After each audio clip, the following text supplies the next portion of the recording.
Give me the A-OK. It says we're live now. Okay, so good afternoon. Thank you for taking part in today's Indigenous Alumni Living Library. My name is Ruth Shedd. I am the Director of Partnerships and Communications for the Office of the Vice President Indigenous at the University of Manitoba. Today, we have been spending time with some difficult to put down books, you know, the kind when you want to stay up late, even though it's past your bedtime, to keep reading. We're very lucky to have 4 incredible Indigenous alumni join us to share their stories and answer your questions. We are privileged to be able to learn from their experiences, knowledges, and insights. Before we get started, there are a few acknowledgements that I'd like to make. I was thinking about this earlier, about how 2 days ago we were all wearing orange shirts to honor residential school survivors and thrivers, as well as those who didn't return home. And it's essential that we continue to remember those individuals every day and to act to create a safe and healthy future for those who continue to be impacted by the residential school system and other systems, including child welfare. I want to acknowledge this territory, Treaty 1, and the homeland of the Métis Nation, as well as Shoal Lake 40, which provides the water that we drink here in Winnipeg.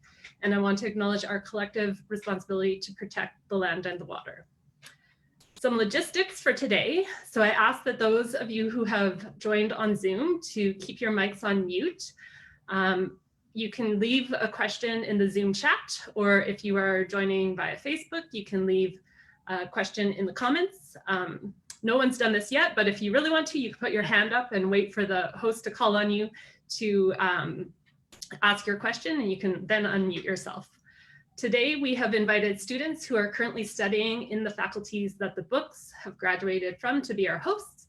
So I'm pleased to introduce Lorelei Harris, a First Nations student from Long Plain, who is in her 2nd year of the Inner City Social Work program at the William Norrie campus, who is today's host. Thank you.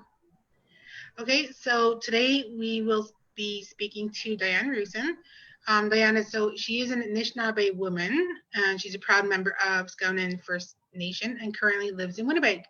So Diane graduated from the University of Manitoba in 1996 with her Bachelor of Social Work degree. She is currently the project director of the Winnipeg Boldness project, which is an ambitious social innovation initiative seeking to create large-scale system changes for children and families in the Point Douglas neighborhood. Thank you for coming, Diane. Hi, I'm really glad to be with you today. I was really looking forward to this talk.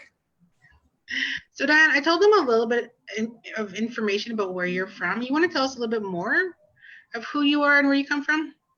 Sure. I am, as you said, a proud member of Scownin First Nations, which is in Treaty 2 territory. And I've lived in many different places in Manitoba, but have spent quite a number of years in Winnipeg. And primarily I've been working in the North End and pretty much working for Indigenous organizations, almost always working for initiatives that serve Indigenous families. So I always tell everybody that I feel quite privileged that I've been able to work with Indigenous families all these years, and that I've been able to work for organizations and initiatives that really center Indigenous ways of knowing, being, doing, and feeling. I know there's so many of us that work in so many other areas and sectors where we aren't able to center our Indigenous ways. So I always feel super privileged about having that ability to do that. I do want to just add to what Ruth was saying about the land acknowledgement. And I love that she talked about Shoal Lake and where our water comes from. And I just also want to acknowledge Treaty 5 territory.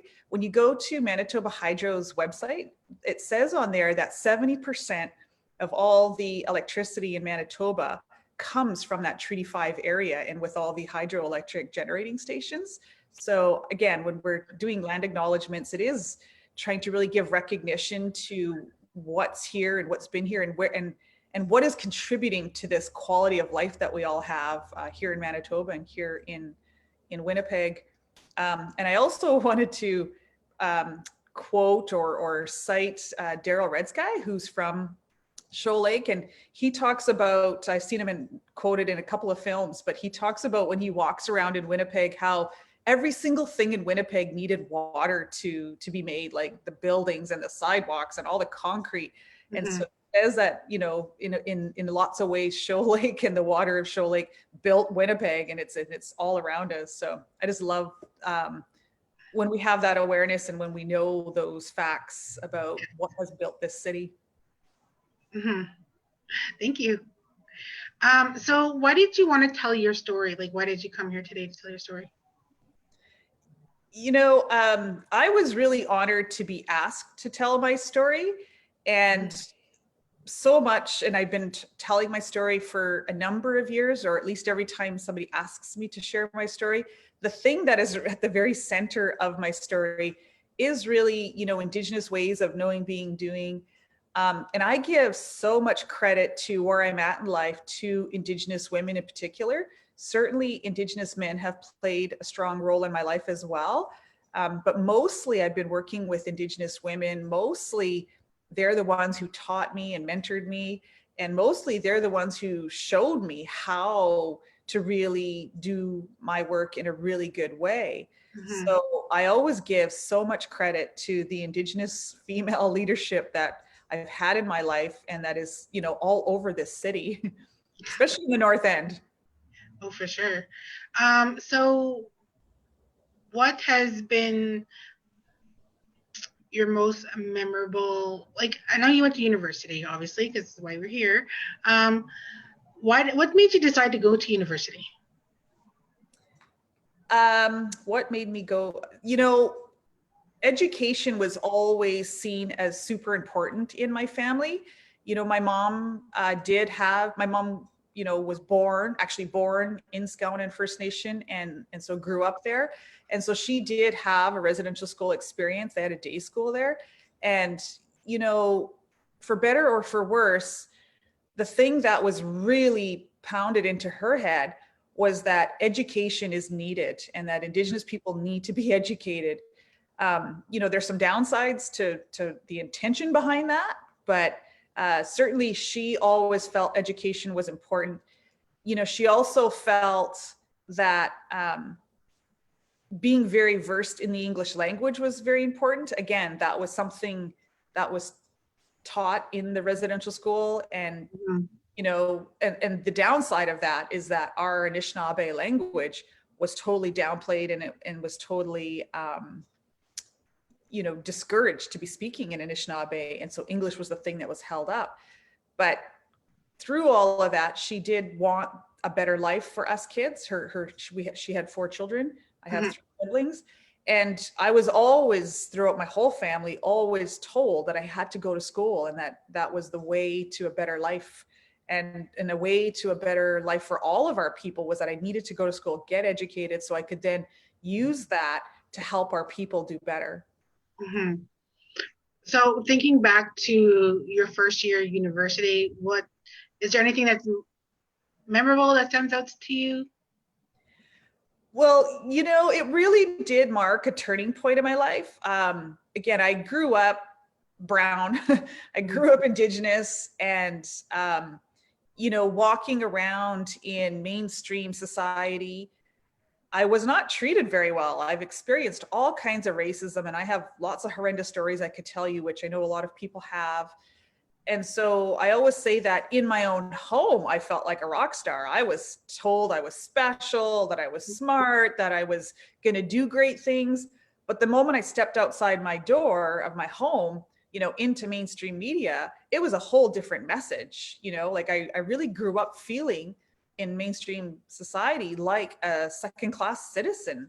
And so, you know, internalizing that my whole life and thinking, you know, Indigenous people aren't doing very well, or Indigenous people have all the isms, you know, and really personalizing that. And when my first, and in my school system, like the K to 12, and this is where I think I'm dating myself, but, you know, there was hardly anything about Indigenous people being taught. And the stuff that was being taught was totally negative. And, you know, like Louis Riel saying he was a traitor, and saying, you know, he was crazy, and saying, you know, he was an outlaw, and he got hanged because of it. Like all of that negative narrative, that's all that I really heard in school. So again, internalizing that. When I went to university, it was the first time I started to hear about systemic, intentional policies around racism, assimilation, colonization. And I got really angry about that, like sort of being made aware that, oh my gosh, like it's not us as people, it's that this other stuff has been put upon us and forced upon us. And so, it really got me so angry, and I think it spurred me into political action, if you will, or it spurred me to like want to do better. Like it was such an injustice that I had to do something about it. And so that really is, I think, what propelled me forward to keep wanting to do more and do better, and just because I felt this driving need to change things. So I have a question in the chat, and it says, what made you pursue a social work degree? Well, so again, here's a funny story about how I started university. So all the way through grade kindergarten to 12, I've always done well academically. Like I always have been an A student. And again, I'm an overachiever and all those things, A-type personality. So I had to do the best and I had to be the best. And so I always had like the top grades and was very often the top student in all the subjects.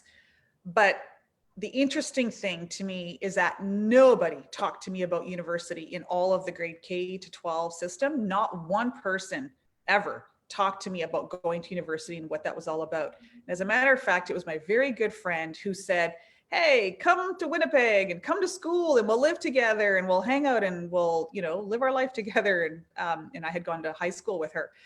And so I went, oh, okay, that sounds fun. Let's do that. And I like stumbled into the university setting.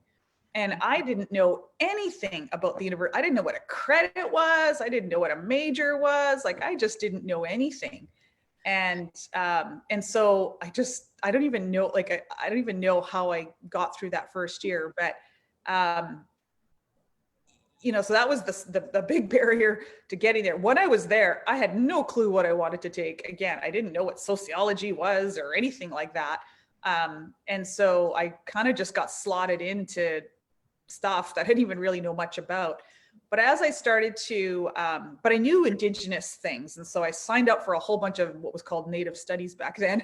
So I signed up for a whole bunch of that stuff. And that's where I started to really gain an awareness. At the same time, as a university student trying to financially get through like a time of deep poverty, I started working in the child welfare system.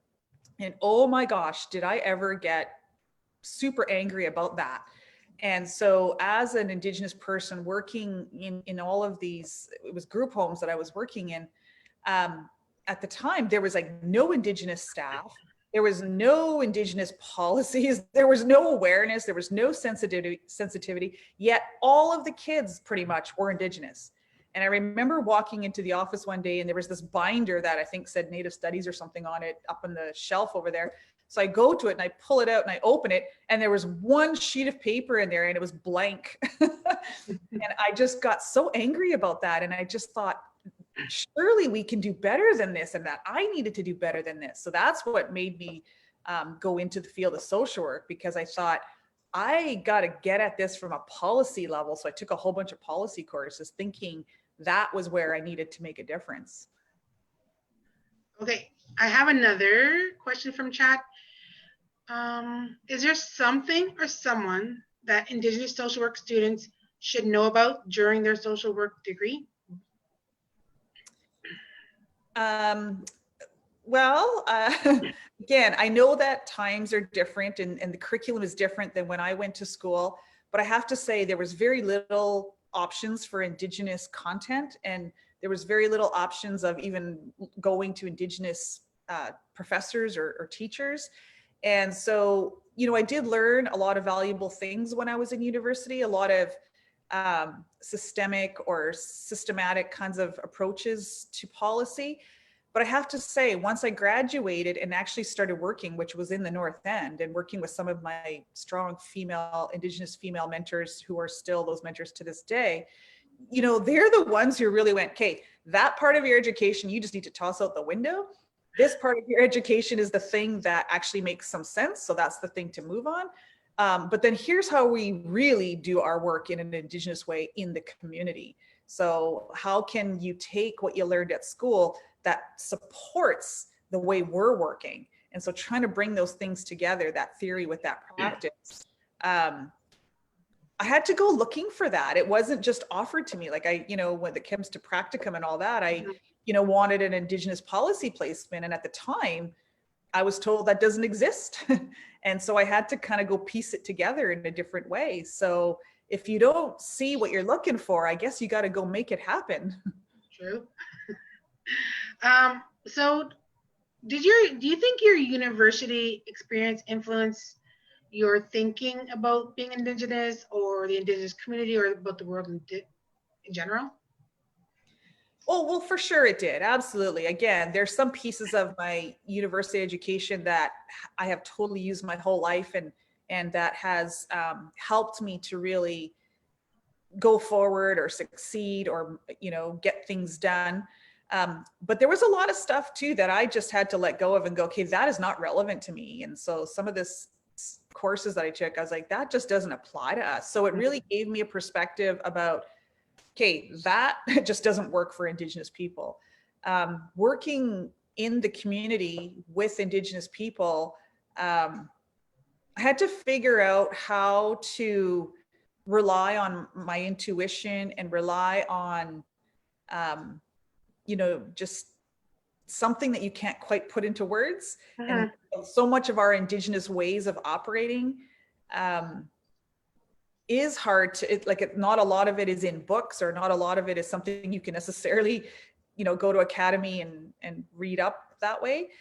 But a lot of it is taught from Indigenous people. So being in relationship to me is the key to almost everything these days. And so, even in my university experience, like really trying to connect to the Indigenous Studies department, trying to connect to Indigenous professors, trying to connect to other Indigenous students. I got pretty active in one of my other university experiences, I got very active in the Indigenous Student Council. So all of those things were super important. What has been your biggest motivator? Well, I think all my life, my biggest motivator really has been my family and about trying to make things better for our people, Indigenous people. That's always been a calling for me. And so, again, I think that's probably why a field like social work really resonated for me, was how can I be a helper and how can I help? And now as an older person, or now that I am older, I have children. And so now my children are the biggest motivator for me. And I will move mountains for my kids that, when I wouldn't even do that for myself sometimes. And I do think children do that to us. And so those of us that have children in our lives, I think we will go to the ends of the earth for those kids. Can you tell us a little bit more about the Boldness Project?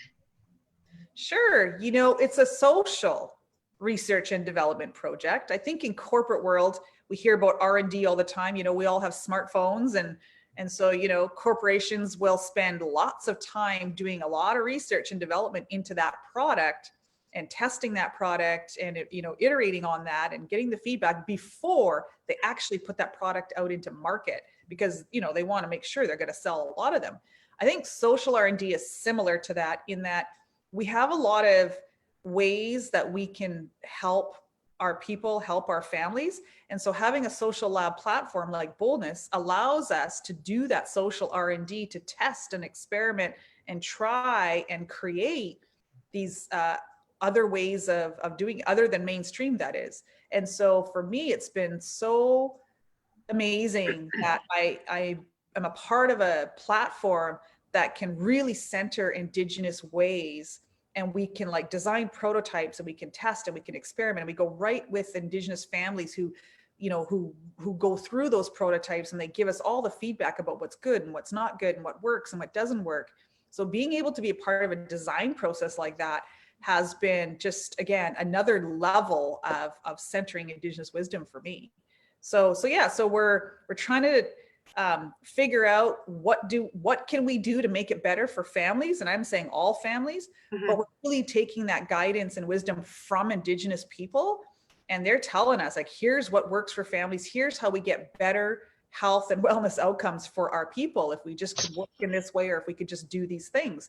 And so this platform, the Social Lab platform, allows us to design that stuff, to create those prototypes, and then to figure out how we might scale those prototypes. So that's sort of the nuts and bolts of what a lab is. You mentioned that you worked with many different organizations. Can you share one favorite community project and how it is effective and why? Oh my gosh, there are so many amazing organizations and initiatives in the North End. One of the ones, well, I don't even know how to pick one. I'll say two of the organizations that have been working closely with over the years has been like Andrew Street Family Center. So community-based, you know, the folks who live in and around there run the place, they guide the place, and it's doing such effective work for our families. The other one is Wabung Abanujiak, you know, again, Dana's over there, and they're just knocking it out of the ballpark. They are fairly small organizations, but such impact, and they're the experts in how we deliver to families by centering our knowledge, our Indigenous knowledge. That's good. I have another question from chat. How did you get through difficult times as a student? You know, again, so privileged in some of the experiences I've had. I went to a panel one time, and that panel had Josie Hill on it, who's like, again, longtime mentor for me. It had Myra Laramie on it. It had, who else was there? Winona LeDuc was on there. And I just remember asking that exact question to them. And they're like, how do you get through tough times and challenge? And I think I was going through a really challenging moment at that time in my life as well. And so Josie Hill basically said, you need to surround yourself with strong, supportive people that, you know, who can be around you and give you that good energy and can help you make it through, because we can't do it alone. Myra said, put your tobacco down, girl. And so she was really talking about leaning into our cultural ways and leaning into our spiritual ways and our emotional ways, and that you would get a lot of strength from that. And then Winona LeDuc said, look, girlfriend, you know, there are women who go missing in the middle of the night all over the world still. And so you got to kind of keep your things in perspective. Like, you know, when you think you're having a tough day, think about, you know, there are other people out there who are having a way more tougher day than you. So just keep things in a little bit of perspective when you're stressing about things. So those three pieces of advice, I still to this day follow. And I had heard that like really early on in my life. So that's kind of like what helps. I keep those things to try to get me through some really tough times, because I've had as everybody has, I've had some pretty tough times in my career and in my life. Oh, for sure. I think that could be said for a lot, right? So another question in the chat, how do you think your life would be different if you didn't study at the U of M? Oh, well, I think we live in a world that values credentials and it values academies. So I think just by having the university degree, it does help people to take me a little bit more seriously, rather than me just going around saying, well, I said so, so that's it, you know? When you have a little bit of credential behind you, people do take you a little bit more seriously, even though the thing I'm talking about is mostly Indigenous wisdom these days, which again, for me and my experience back in the 90s, that I didn't really get from the university. So I think it's helped me have that kind of credibility moving forward. And again, I did learn about, you know, systemic approaches and about colonization and assimilation of Indigenous people at university. And I learned about, you know, a lot of Indigenous people that were studying that and publishing about that and writing books about that. So I do definitely give credit to the university system for just helping me to not internalize, you know, the challenging situations that Indigenous people find themselves in and to blame ourselves for that. Like, you know, we're in a lot of these challenges because there is a systemic policy, which is very racist, that is in place, and it's keeping us in that place. It's not because of our individual deficits. Okay, thank you. Another question I have is, what advice do you have for students who are close to graduation and will be looking for their first career job? You know, I have to say, and I know it might sound a little bit Pollyanna, I suppose, but you really do have to like follow your intuition, follow where you're feeling good energy. Again, I sat with some elders like me, Louise Campbell, for instance, who talks about energy and paying attention to energy. And when that energy isn't good, just go someplace else. Like, you don't have to condemn it or, you know, be mad about it. Just go to a different place where you're feeling the pull of that positive energy. So trying to really it took me a long time to pay attention to that. I didn't really realize that. And I have to say, you know, stumbling into the university system the way I did, I had no clue what I wanted or what this thing was, but I figured it out. I just had to keep going, and I eventually figured it out. Then I went on to do another degree. And again, I kind of went into that. Maybe I knew a little bit more about where I was headed, but still, I didn't always know. And when I got out of university, I have to tell you, every single job I have had since I got out of university, I have never known how to do. People, you're just in relationship with people. People see that you're capable of some things, and then they say to you, hey, you need to go over there and do that now. So my experience has been, I've never really been on a job interview. I don't really know how to do a job interview. I've just been tapped on the shoulder and asked, you have to go, or told most of the time by the bossy Indigenous women that I surround myself with, because I love that, you know, been told, you got to go over there now and do that thing. And so then I go do that. And so all of a sudden I was a policy analyst. I didn't know what that was. You know, next thing you know what, I was running a group home for, you know, young Indigenous moms. I didn't know how to do that. Like, there were so many things, and running a social lab. I had no clue what a social lab was when I got hired on to do boldness. You know, then I was the executive director of a couple of organizations, and I didn't think I knew how to do that either. And at the outset, I didn't know how to do any of those things, but I knew that I can learn, and I knew that I could figure it out. And I knew that I would surround myself with super smart people who will help me on this journey, and that we will together figure this out. So I guess my advice is just go with your passion. You will figure the rest of the stuff out. Thank you. Can you give me, like, in 3 words, describe your university experience? Eye-opening, necessary, and theoretical, I guess. Okay. I have one other question. Tell us about a couple of your most memorable experiences at work or otherwise since you graduated. Oh, well, as I was sort of mentioning that I've had some pretty tough times, I've had some really good times. And surprisingly, you know, working on a particular project or working in a particular organization has been both the most rewarding thing I've ever done, and has also been the most awful, terrible, you know, thing I've ever had to experience as well. And, you know, I used to go through, in my early days, I would just really be so affected by some negative things that were happening around me, or by, you know, sort of lateral violence or traumatic experiences. And really sitting again with the Indigenous women, sitting with elders, I learned that, you know, your most challenging times really can be your greatest teacher.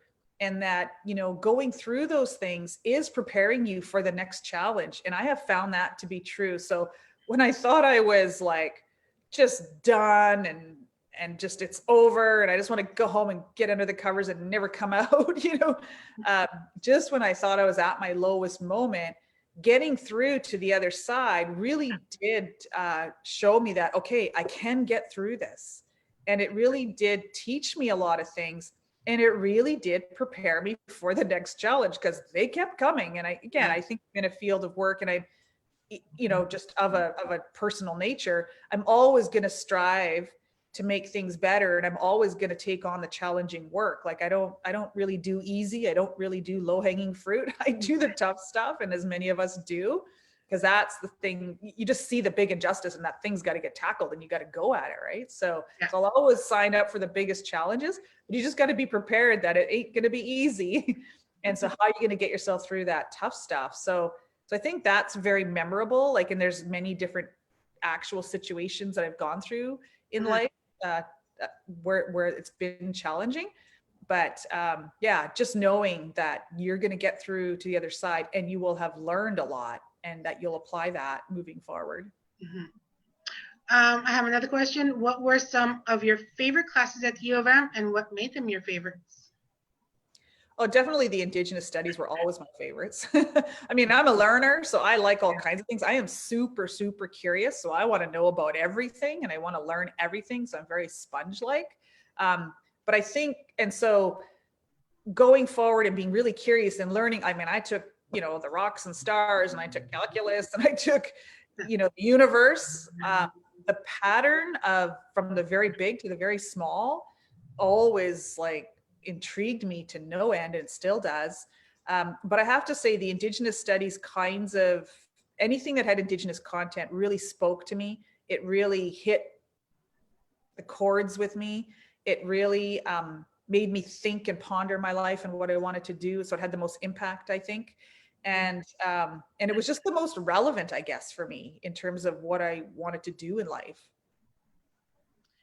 Okay. I have a question from Facebook. Excuse me. Now, other organizations are approaching Winnipeg Boldness for advice on social innovation. How do you help inform projects that draw inspiration from your work?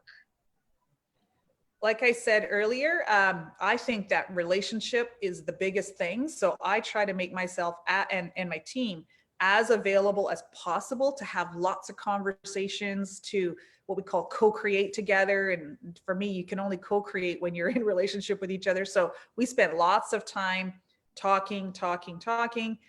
We need to get to know each other because I think at the core of a good relationship is trust. And when you have solid trust with other people, you can get to the most challenging, complex issues and you can work through them.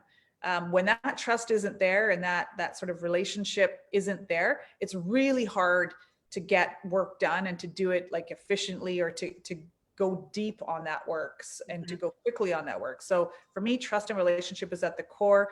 We are trying really hard to go into community and listen to what's being said to us. And a lot of that is verbal from our families and our elders and just all the folks that are in children, even, all the wisdom that exists in our neighborhood. A lot of it is in people's minds and hearts, and it comes out of their mouth.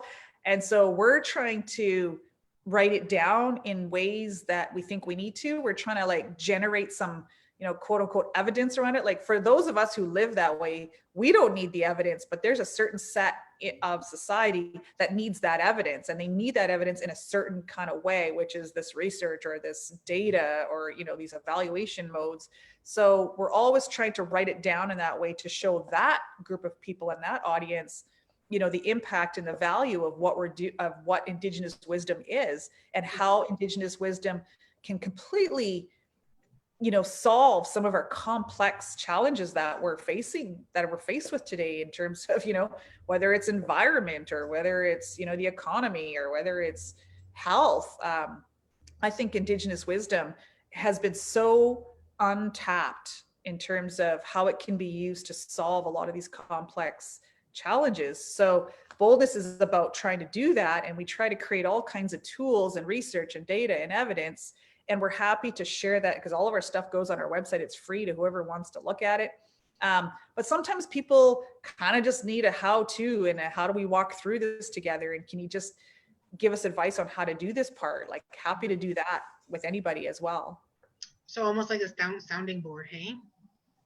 Yep. Again, we're very chameleon-like. It's like, what do you need? Do you need the written stuff, or do you need a how-to, or do you need, just to find other resource people. Like we're very much trying to be super responsive to whatever the request is of us, which again is another element of a social lab, is being super responsive and emergent. I have another question in the chat. So what are you most proud of in your career? Oh, like I say, I've kind of been saying it over and over again here.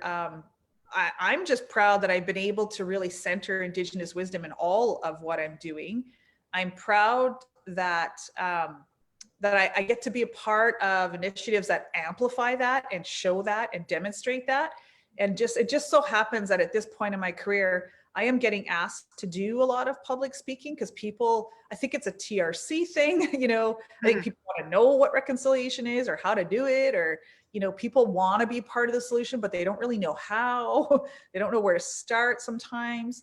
And so I get asked to go speak about that stuff a lot. And everything I say I don't really feel like it's any of my original thoughts. I really feel like it's all the community wisdom that I get to share to folks who are interested in that. So I'm very proud of our community. Our families, again, our families experience some of the most challenging issues and situations, and it really pisses me off that they have to go through that. But they do, and they get out of it. They come out of that on the other side. Sometimes it's very bumpy, but it's very inspiring and it's very motivating to see our community in action. And so I feel very proud that I just even get to be a part of that. Mm-hmm. So we all know you got your university degree, your bachelor degree. Did you go back to school after getting your BSW?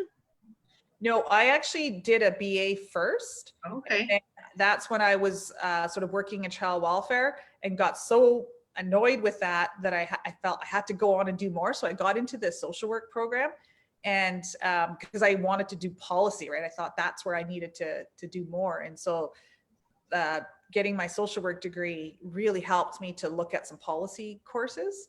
And then it was after that I landed in the community, and and I've been here ever since. Okay. One more question in the chat. What do you most recall about your graduation? Well, I was young and I was rolling my eyes at this idea of sitting out in the audience or sitting, up there. I thought that the whole convocation thing was just going to be super boring because I've been through two now. And I just thought, I don't want to do this. And I just really poo-pawed the whole thing. But my parents were super proud, and my family, like I had nieces and nephews and siblings, they were all so proud and they really wanted to celebrate. And so I went, okay, fine, I'll do this. And in the end, now I look back and I think, oh my God, how stupid was I? Like, how silly was I to like totally miss that boat and minimize the celebration of that accomplishment, and how my mom and dad who like my dad, I think, had a grade 6 education. My mom had a grade 8, or I think maybe it was vice versa. And like to see me go through that. And I think I was, at least in my sibling group, I was the first person to ever graduate with anything. And so, and then in a lot of my extended family, I have a very large extended family. My mom comes from 16 brothers and sisters, and I think they all have 6 kids, and I think all of them have like 5 grandchildren or whatever. Like I come from a really big family. And so, I was also one of the first in that huge family to actually graduate. So, I just missed the significance of all that. Mm-hmm. What did you do in the days and weeks following your graduation? Did you like go looking for jobs right away, or did you just? Yeah, I've always had to work. Like I just, again, I just being poor, like, and living in the city, you got to pay the rent, right? You got to pay your bills. So I've always had to work all through university. And so, yeah, as soon as I was done university, I immediately had to work. And I will say the practicum experience, because I was in the concentrated program, so I did a 4-day practicum. Mm-hmm. That is who hired me, like, because I got to do that for 4 days, and then they just hired me right out of university. Wow. Yeah. When you came from Scouting, did you experience much culture shock moving to the city? And if so, how did you deal with it? Yeah, so I lived all over rural Manitoba, And so I actually went to high school in Dauphin. And as you know, back in those days, there are no schools on the res, or there wasn't any schools on the res, or else they only went up to grade 6 or whatever. So, so going to school on the res wouldn't have been an option for me. But I went to high school in Dauphin. And I have to say, while I did meet some amazing people in Dauphin, it was one of the most racist life experiences I've ever had, is going to school in Dauphin. And so, you know, the Mackay School residence was open then. And so that's where I hung out. Like, I didn't live there because we lived in town, but that's where I hung out. And all of us as Indigenous, like I hung around with all the Indigenous students, and we kind of had a little section of the hallway that we all stood. And so, yeah, I just kept with the Indigenous students, and we just had to band together, like, cause you know, it was so awful. So yeah, so coming into the city, I think I already had a pretty thick skin coming out of the Dauphin experience. So maybe the city was not as targeted. Again, I can tell you some awful stories of what happened in Dauphin. So yeah, I think the city didn't feel, there was more of us here in the city, and hanging around in a university environment, I think people are not as blatantly racist. I have a question from Facebook. What kind of advice do you have for students who relocate to Winnipeg for school, who are looking to engage with community? Well, I think you just start somewhere. I think you can reach out to different organizations if you want to have a volunteer experience. That's usually, if it's sort of a cold call kind of a thing. I think if you if you see someone and reach out to them, like I get kind of calls, because again, I think I'm speaking a bit more, so maybe I'm a little bit more public these days. I get calls from all kinds of young people who want to have coffee, and they want to just, you know, connect, and they don't really know what they want, but they just ask if I can have a coffee with them. And I do that as much as I can. Like, I try to help or try to make time. And so I think if you reach out, I think a lot of people will make time for you. And just be determined about that, you know, just keep trying. And I think our community's pretty open. I think our community's pretty inviting. And I think our community also works from a strength-based way. And so, you know, always looking for the positives and always looking for where can somebody give of their gifts and of their strengths. I think our community does that a lot. So somebody will see that in you, and somebody will say, hey, you should come over here and do this now because you're good at that. So, so just, you know, reach out, keep trying. And I'm pretty sure like our community is very inviting. Okay, so how do you think your life would be different if you didn't study at the U of M?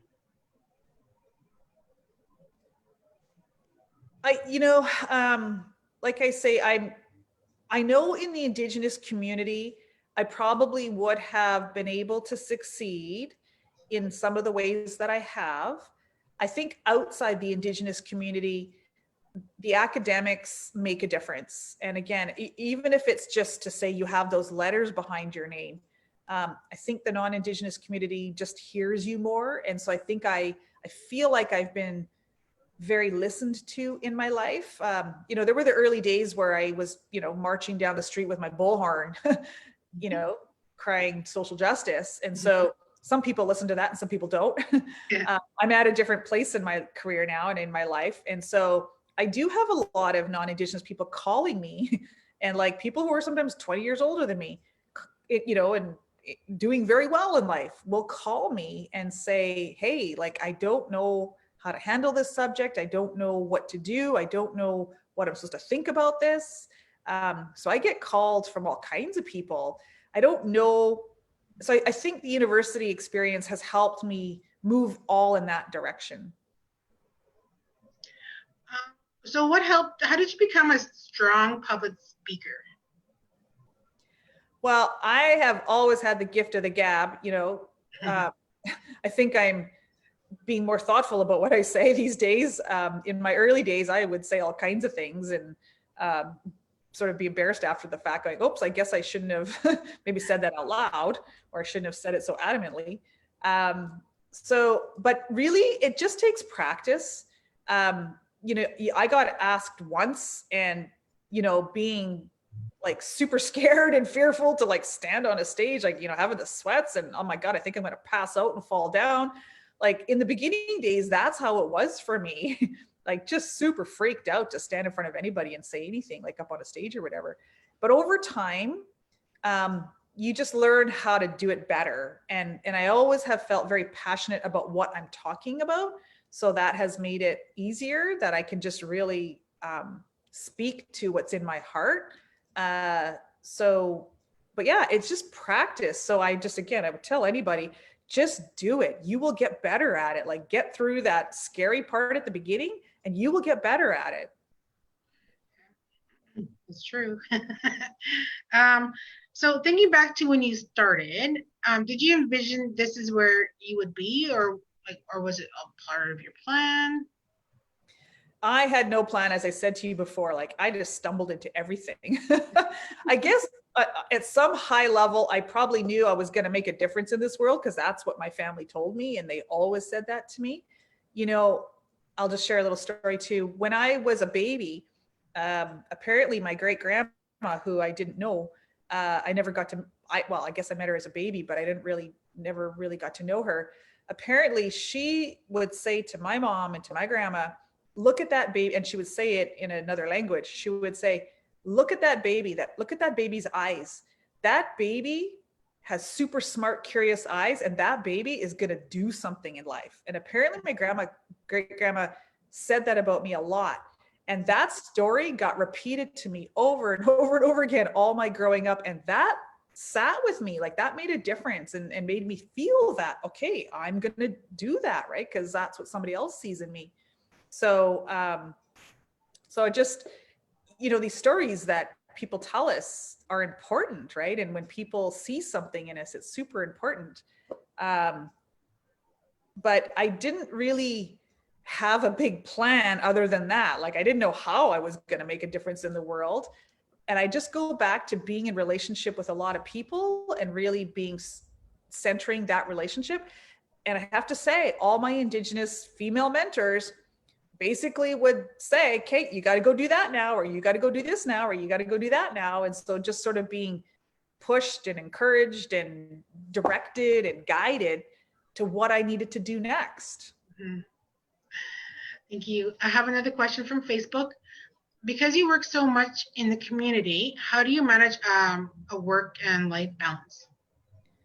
Well, there's a lot of blending, and that's the other thing I have to say. You know, part of when I first landed out of university, you know, and again, a social work training. And so basically I was challenged about, well, if you think you're going to be objective, like, that's a fallacy because everything is subjective. And so you just really have to be as aware as you can of your subjectiveness and of your biases, because objectivity isn't real. We all have our biases.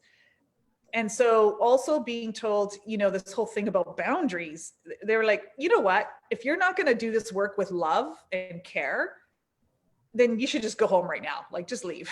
And if you know, aren't willing to be in the community and a part of the community, like we're not into tourism and we're not into parachuting, so you should just leave. And so really being told if you're in, you're in. And so a lot of my work world totally overlaps with my personal world because I'm Indigenous. So I hang out in the Indigenous places. I go to ceremony. I do all these things, which is very related to my work. Yeah. You know, the people that were, you know, at noon were like working hard on the thing. Well, at 6 o'clock, we're going to go over here now and have dinner or do this other thing, like, which is a bit more recreational or entertaining, if you will. So this whole idea that you have to have a separation between work and personal, I don't know if I buy into that as much. I do believe in having balance. Mm-hmm. Absolutely. Like you got to have balance and having a holistic perspective and approach, I think is super important. So being super aware of where you're at and whether you feel like you're burning out or whether you need support. Like I am all for that, but I don't necessarily think all of that is about a separation between work and personal. Mm-hmm. Tell us one thing you wish you knew when you first started working in the community, and one thing you know for sure now. Ooh, one thing You wish you knew. I think I wish I wish I had more confidence in our Indigenous ways of doing the work. You know, and again, I remember going home one time, I was still in university, going home one time and saying to one of my great uncles, oh, you know, there's this Page guy and he's talking about ages and stages of children. And oh my God, and this is what he says. And then I was just trying to be all smart and good, right? Trying to impress him with all my school knowledge. And he just looked at me and said, yeah. Just because he wrote that down doesn't mean he's the only one who knew that. Like, we've known that forever. And he just like put me in my place. And so, you know, that's an experience or a memory that I have that I still chuckle about and go, oh yeah, like Indigenous people have known so many things for so long, but I don't think I had the trust in that. And I don't think again, so I say, trust your intuition, trust your gut, trust what you know and what you've been taught. I just didn't know how to do that very well. I think when I went into academy, because I think academy sort of portrays expertise and knowledge in a certain way. And I think it sort of positions it that you don't know these things. And so we're here to teach it to you, versus this is a place where you can contribute your knowledge and and that can help everybody that's in this circle or in this classroom. Again, that was just, again, I know I'm so hoping that curriculum is different these days and that the way we do knowledge transfer is different these days, and that it's way more, that there's room for all the knowledge that sits in the classroom beyond sort of the teacher at the front or what have you. Mm-hmm. So that I know now. Like now I'm in this thing called boldness where I'm completely centering Indigenous wisdom. And at times I get challenged by others who are like, well, you know, there's some mainstream wisdom that's pretty good, you know, like you shouldn't just throw all that out. And I'm like, yeah, I know there is a lot of mainstream wisdom that's good, but there's been so much space for that wisdom. There's hardly any space for our wisdom. So I'm just, adamant that I need to create way more space for our wisdom, which looks like it's unequal. But for me, that's the work of equity. Like, in order for us to get to equality, we got to do a whole bunch of heavy lifting around equity. Mm-hmm. Would you do anything differently if given the opportunity? I don't think so. I'm also not a person who lives with a lot of regret. I just chalk that up to being around a lot of good mentors. And like, I remember having this big community fight with someone once and just kind of getting beaten up about it. And one of my big mentors just looking at me going, yeah, well, in the community, you just got to take your lumps and then you got to learn from it and you got to keep moving. And so again, that's how I think about it today. Like, if I kind of feel like I'm on the losing end of something, that I'm just like, okay, I accept that. And I just need to learn from that and I need to move on. So it's not living with a bunch of regrets, but when I say that, it does mean being very reflective about what happened and why, and how might I do it different moving forward. But I don't spend a lot of time, sort of twisting my hands about, what's already happened. But it's keep moving forward. And I also think I give a lot of credit to my family and my mom to, being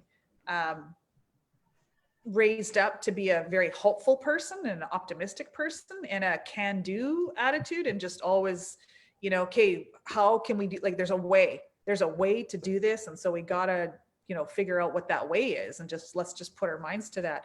Another story I tell a lot about my mom is she would always say, Baka, Baka. So if we were challenged with something, or we couldn't get something, or something was missing, or, just trying to figure out, oh my gosh, like, how are we going to do this? She would always say, Baka, Baka. She would go away for a bit and then come back, and she would have an answer or a solution or something, some sort of fix, right? So, she was like the original innovator in my world, because she would always come up with a way. And it wasn't the way I was thinking, or it wasn't a mainstream way, but she'd figure out something. I'm going to take a couple more questions and then that will be good. So, do I have any more questions? Let me see. I think what has been your biggest life lesson? Life lesson. Mhm.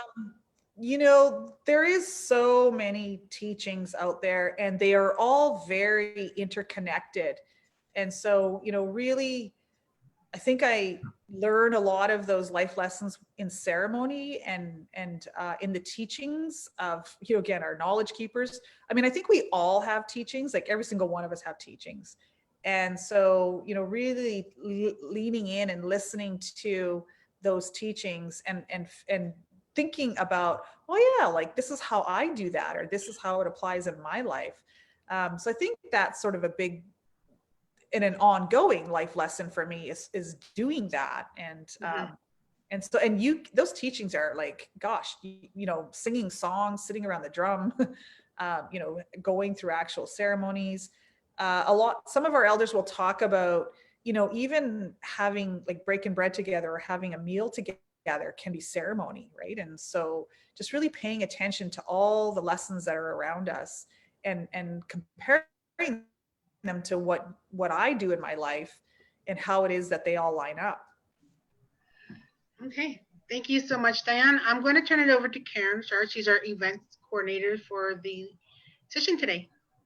All right.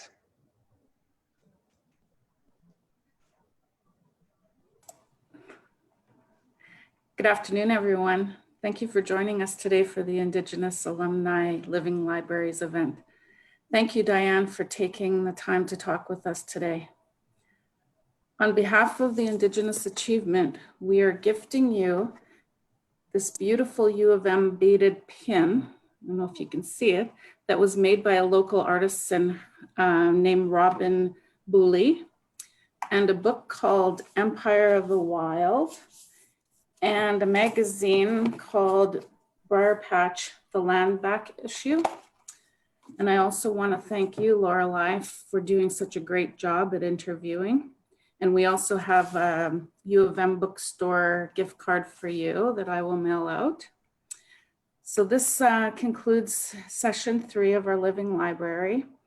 You can please join us for session 4 with Raven Dominique Gobel at 3 o'clock.